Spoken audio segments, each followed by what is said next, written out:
নমস্কার, আমি doctor Binayak Roy, Bengal allergy and asthma সেন্টারের তরফ থেকে আপনাদেরকে স্বাগত জানাই।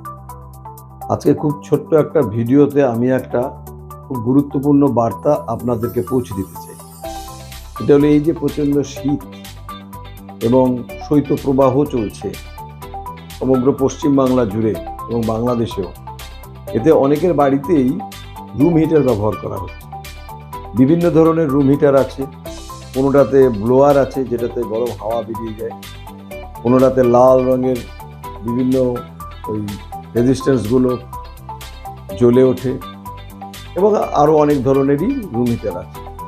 রুম হিটার যখন ব্যবহার হয়, শীতকালে তো আর দরজা জানলা কেউ খোলা রাখে না, দরজা জানলা রাত্রিবেলা তো বন্ধ রাখতে হয়।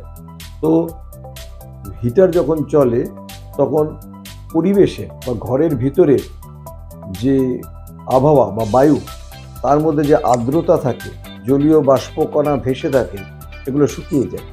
সেই কারণে অনেকক্ষণ ধরে যদি রুম হিটার জ্বলতে থাকে তাহলে দেখবেন নাক শুকিয়ে যায়, নাক চুলকোতে শুরু করে। ছোট্ট একটা জিনিস করবেন, এটা ভুল করবেন না।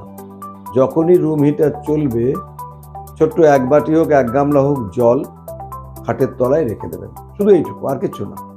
তাহলে যখনই আপনার বায়ুটাতে শুষ্কতা সৃষ্টি হবে, সঙ্গে সঙ্গে ওখান থেকে জলটা ভেপোরাইজ করে বাষ্পীয়করণ হয়ে ওটাকে মেকআপ দেবে।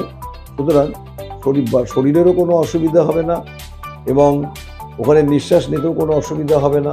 তা না হলে শুধু শীতকালে শীতের জন্য যে শ্বাসকষ্ট হয় এবং রেসপিরেটরি অ্যালার্জির একটা বড় ট্রিগার হলো ঠান্ডা।